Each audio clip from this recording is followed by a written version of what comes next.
Me robaron 2 millones de pesos para una fiesta con 300 invitados.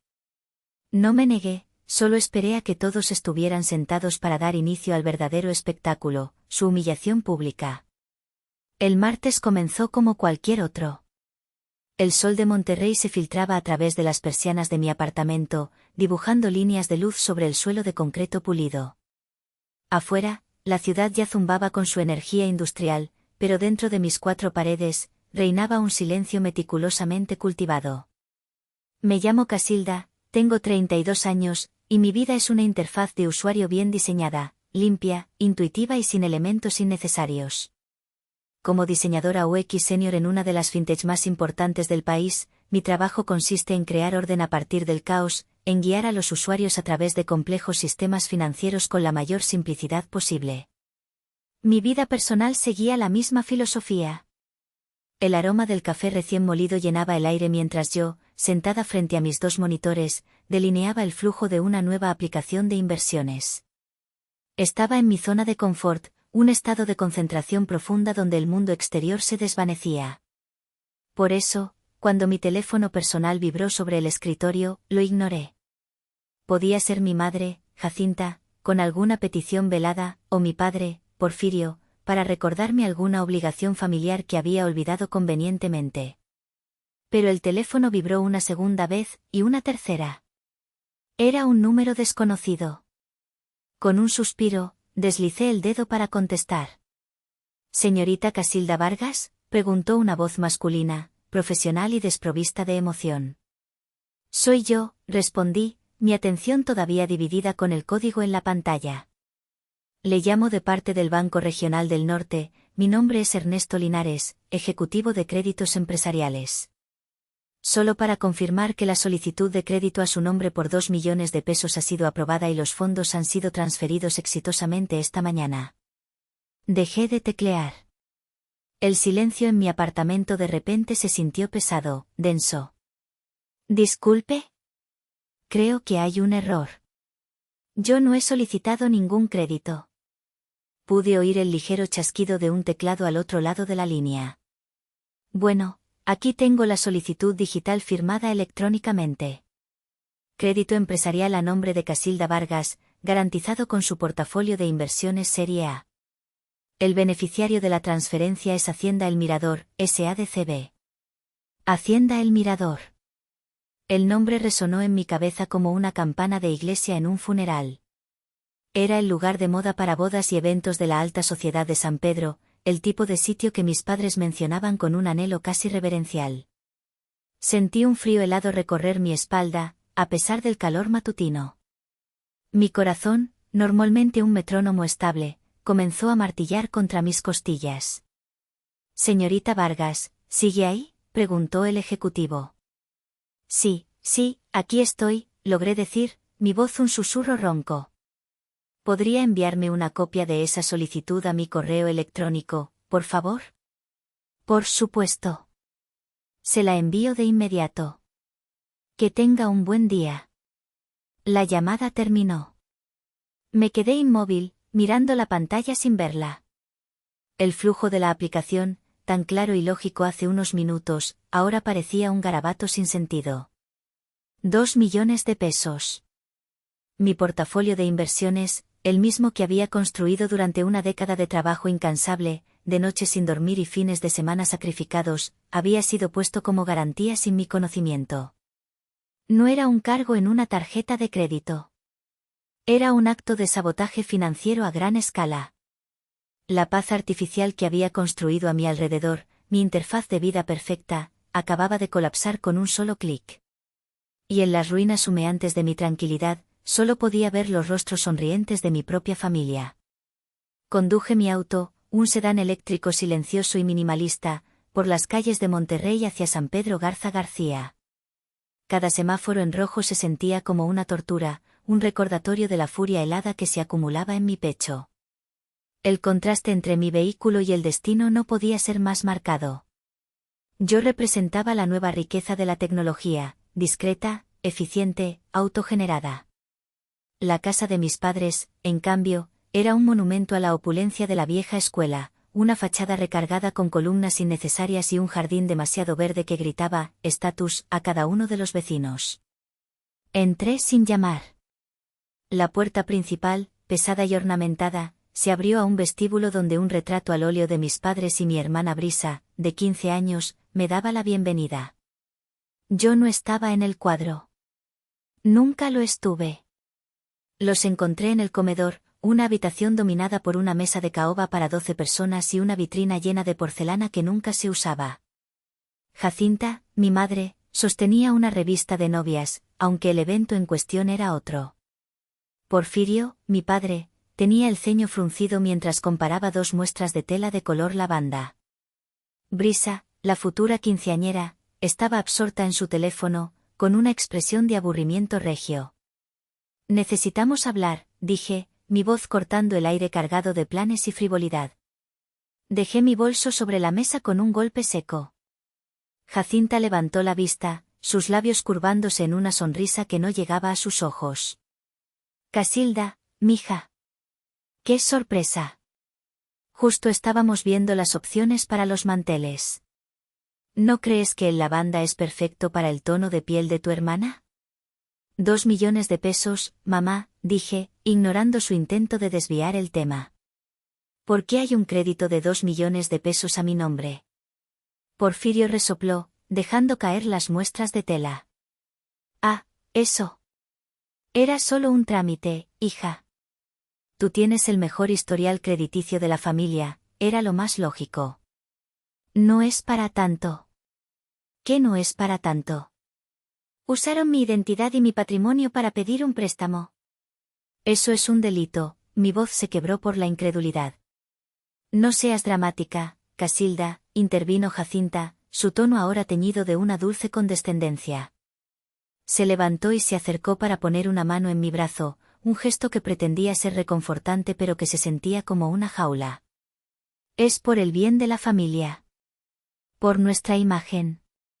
Brisa se merece una fiesta inolvidable, la mejor que se haya visto en esta ciudad. ¿O acaso no quieres que tu hermanita sea feliz?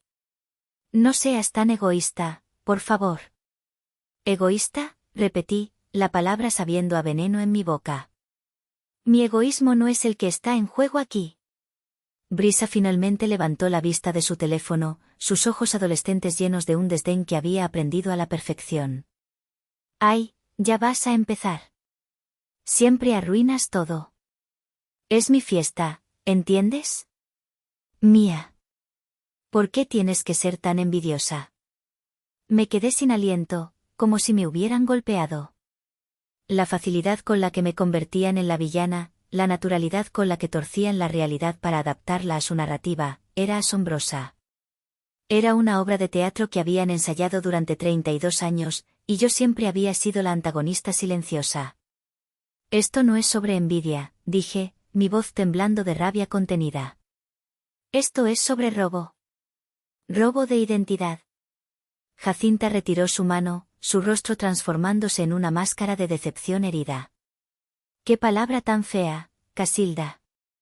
Nosotros nunca te robaríamos. Esto se llama familia. Una familia se apoya, se sacrifica. Es algo que tú, con tu vida tan independiente y moderna, pareces haber olvidado.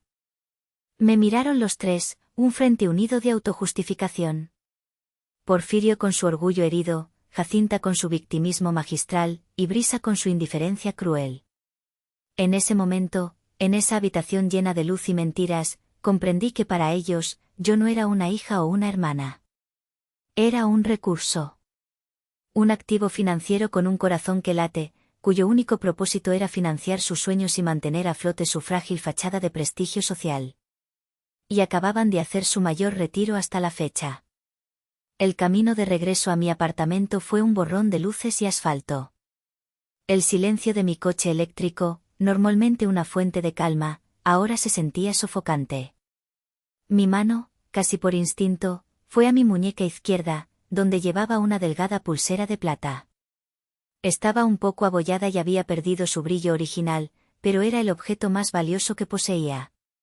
Fue un regalo de mi abuela, la única persona en mi familia que me había mirado como si yo fuera un universo completo y no una pieza de un rompecabezas más grande.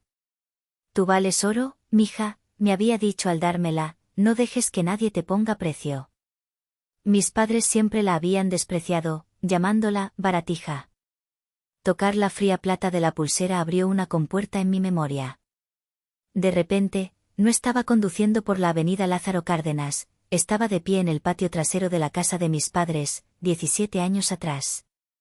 Era mi fiesta de 15 años. Una carne asada, una hielera con refrescos, y un pastel comprado en el supermercado. Mis amigos intentaban animarme, pero yo solo podía ver a través de la ventana a mis padres discutiendo por dinero. No alcanza para más, le oí decir a mi padre. Casilda entiende, ella no es como las otras chicas. Y yo entendí. Entendí que mi valor se medía en mi capacidad para no pedir, para no molestar, para hacerme pequeña. La escena cambió. Ahora tenía 22 años, recién graduada con honores. Tenía una carta de aceptación para una maestría en diseño interactivo en Vancouver, mi sueño dorado. La misma semana, el negocio de importaciones de mi padre se vino abajo. No me pidieron ayuda directamente. Simplemente dejaron los estados de cuenta sobre la mesa de la cocina, suspiraron durante la cena y hablaron en susurros sobre la vergüenza de la bancarrota. Al día siguiente, cancelé mi inscripción y les di todos mis ahorros. Eres una buena hija, dijo Jacinta, con lágrimas de cocodrilo en los ojos. Algún día te lo compensaremos. La compensación nunca llegó. Vancouver se convirtió en un fantasma, un camino no tomado que a veces visitaba en sueños. Otro recuerdo, más reciente, más agudo. Brisa, con 16 años, llorando porque una compañera se había burlado de su nariz. No era una emergencia médica, era una crisis de vanidad adolescente. Pero para Jacinta, era una tragedia griega. Su autoestima está por los suelos, Casilda. Eres la única que puede ayudarla. Y yo, una vez más, firmé el cheque para la rinoplastia.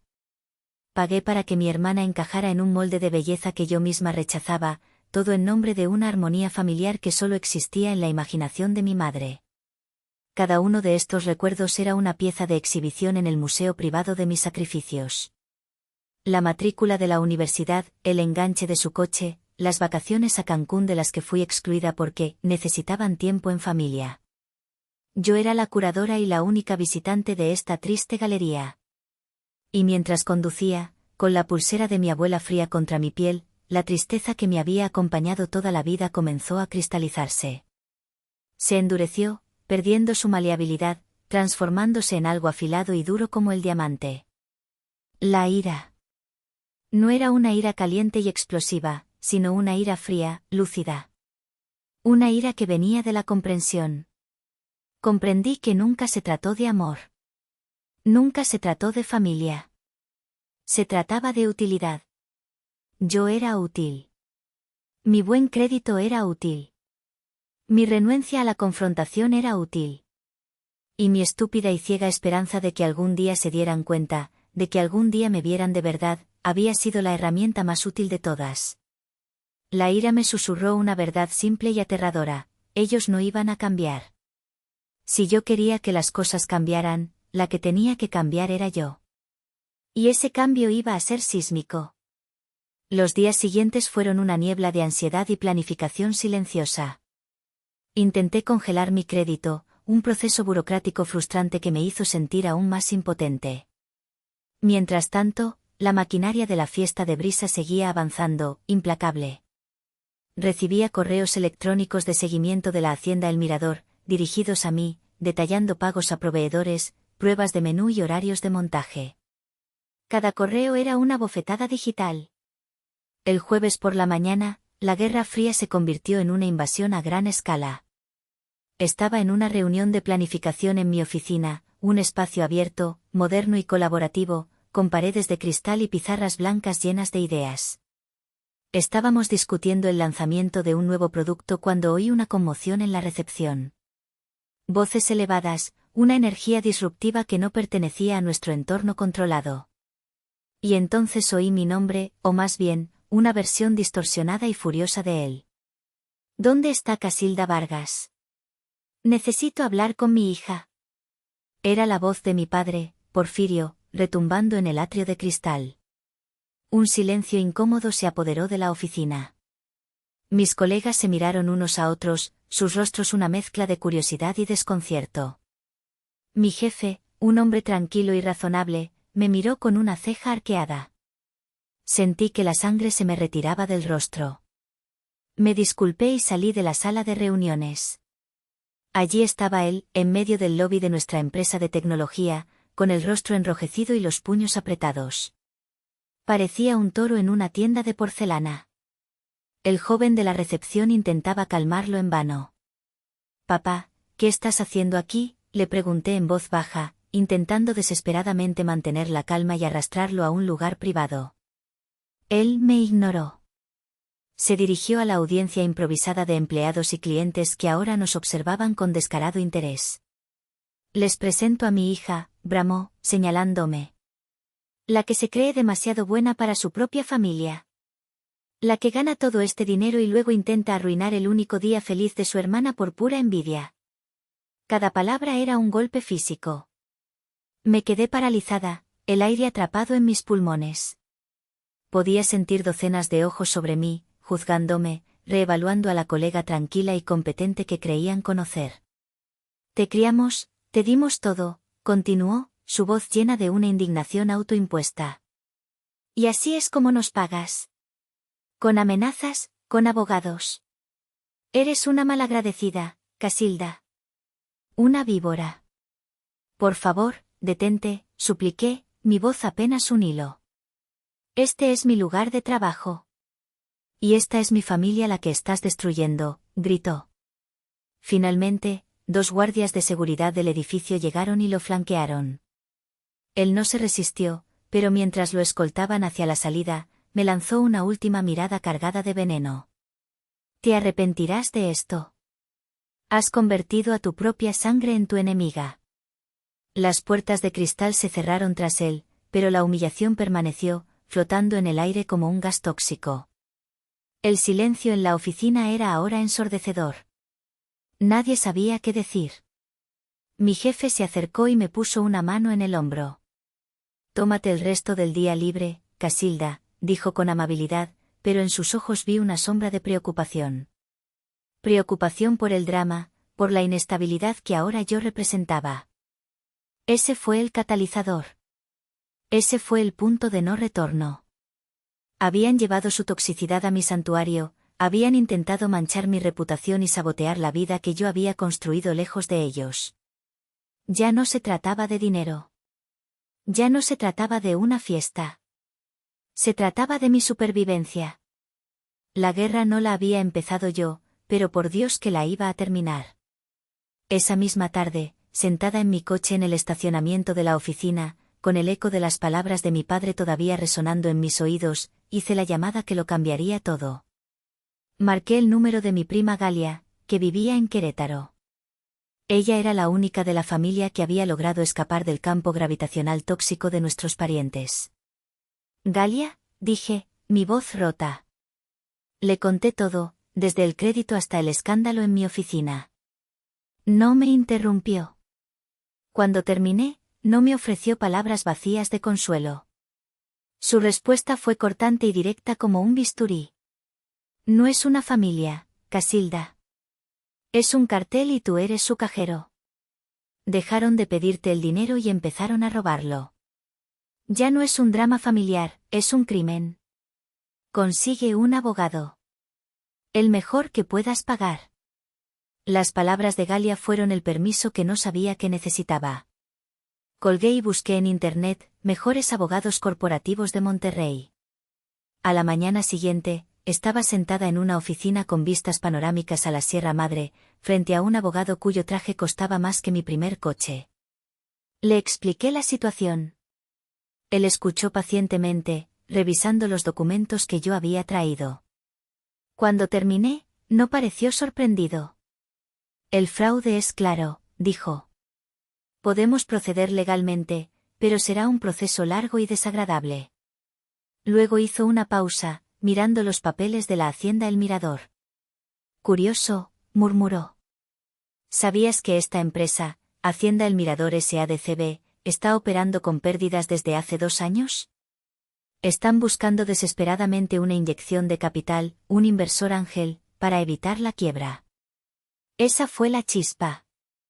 Una idea, tan audaz y aterradora que me dejó sin aliento, comenzó a formarse en mi mente. Esa noche, me senté en mi coche fuera de la oficina del abogado durante casi 1 hora. La culpa, un veneno que me habían administrado en pequeñas dosis durante toda mi vida, luchaba por tomar el control.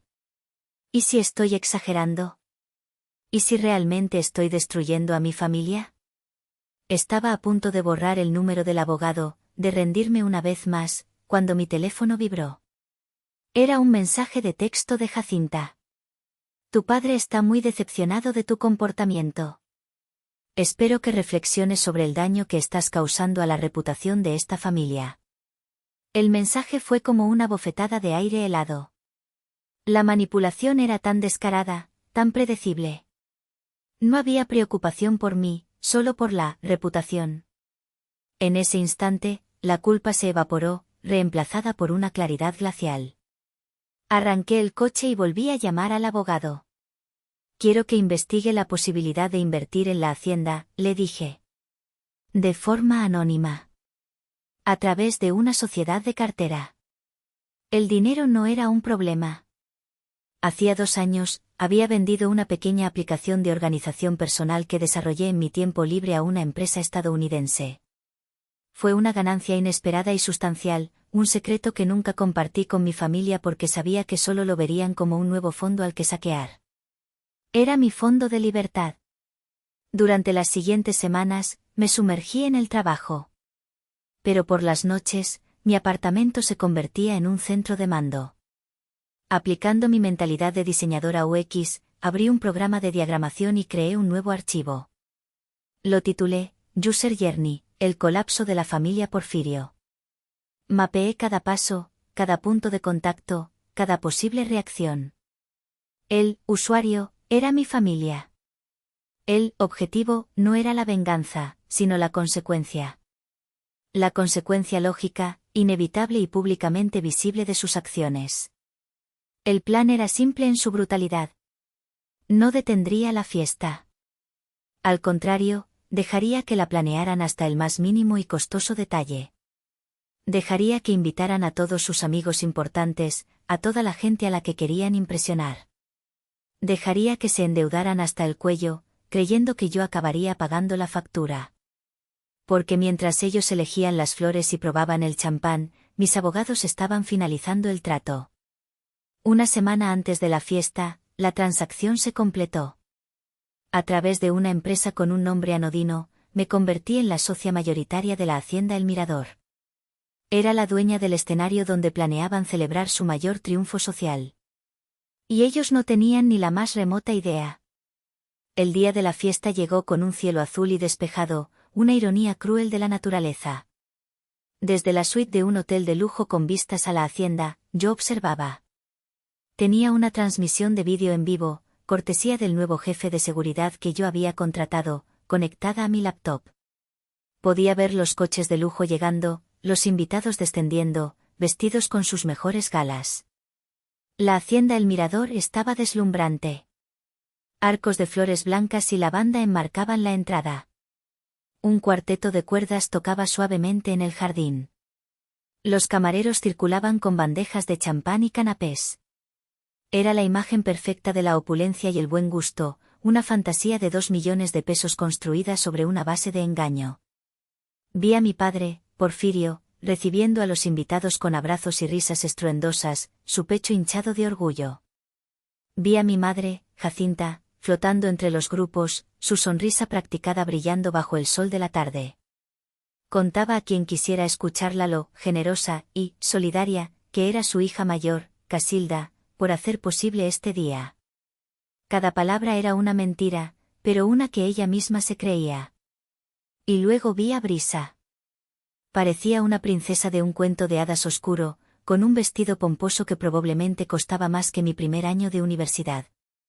Su expresión era de un triunfo aburrido, como si todo aquello fuera simplemente lo que le correspondía por derecho de nacimiento.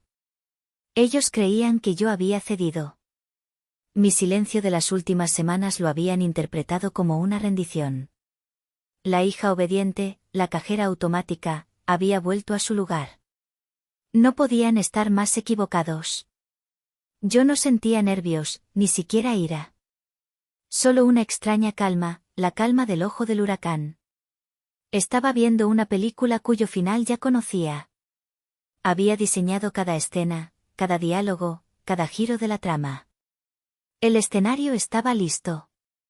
Los actores estaban en sus posiciones.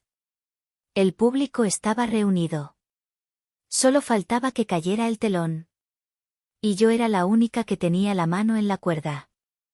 La tarde se deslizó hacia la noche. La cena fue servida, el vino fluyó, y los discursos, llenos de elogios vacíos hacia Brisa y su maravillosa familia, se sucedieron uno tras otro. El punto culminante de la noche se acercaba, el vals, el tradicional baile de la quinceañera con su padre. Era el momento más fotografiado, el más simbólico, la coronación de la princesa de la noche.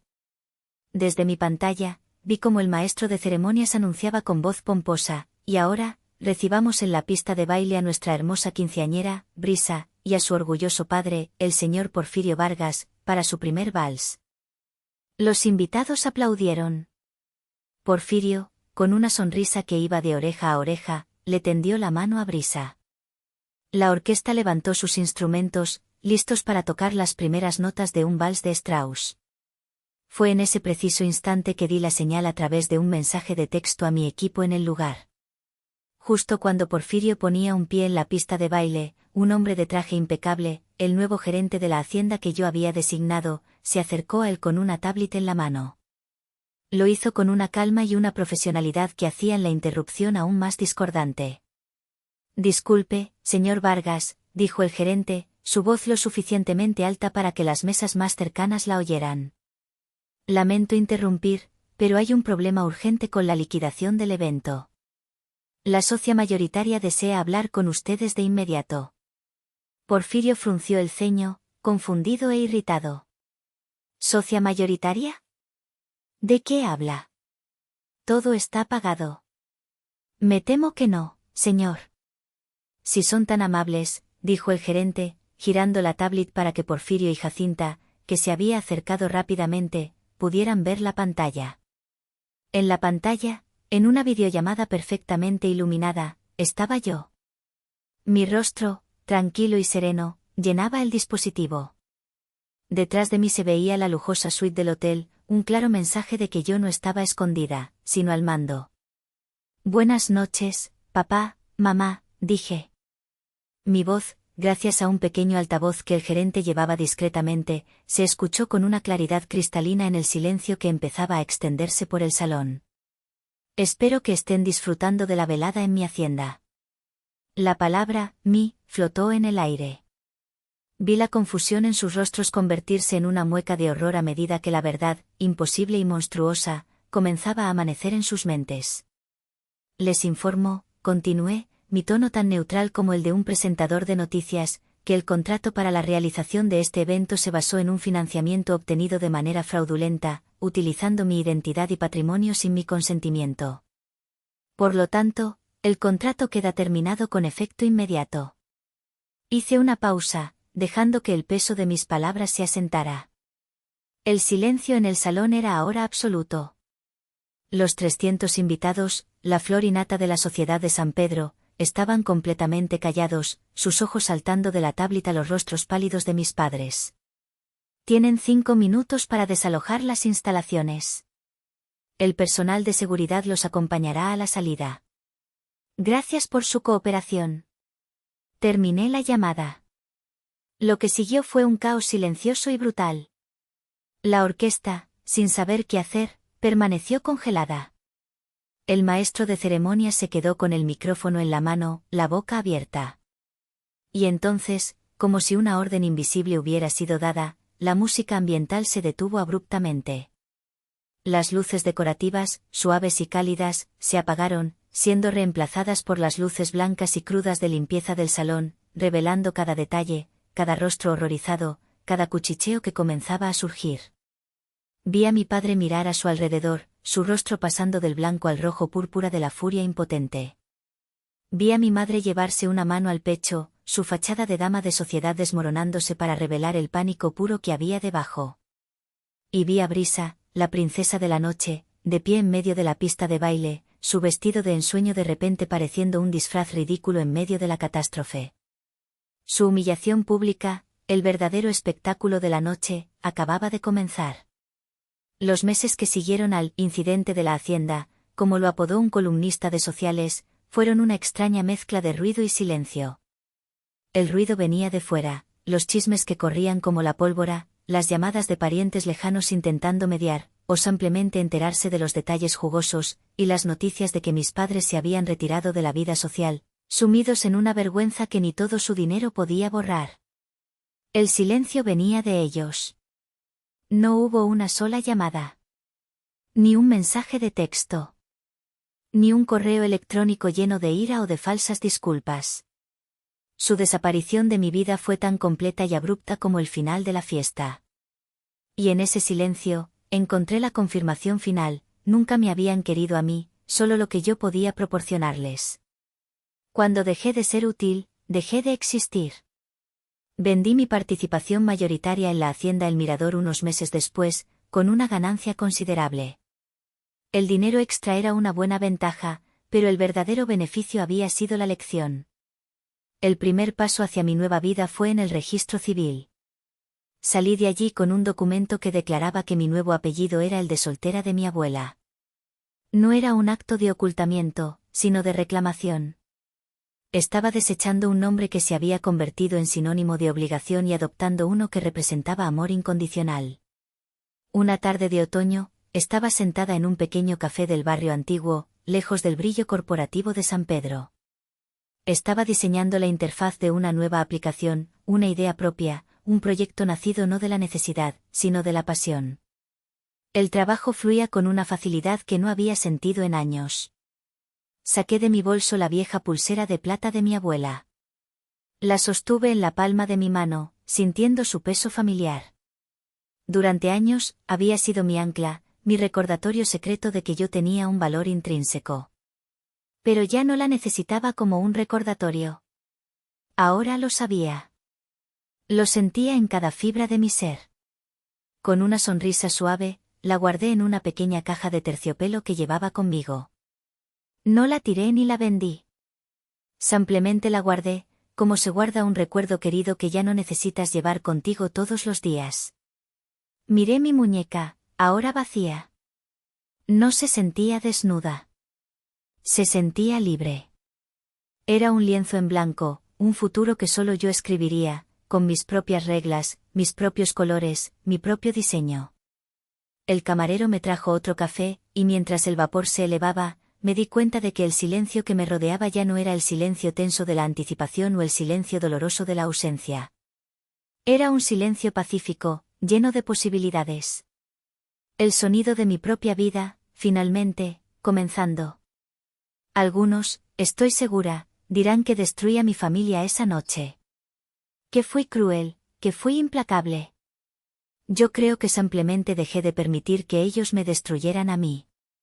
Dejé de ser el pilar silencioso que sostenía un edificio en ruinas, y cuando me aparté, la estructura se derrumbó por su propio peso podrido. Pero díganme ustedes, ¿hice lo correcto?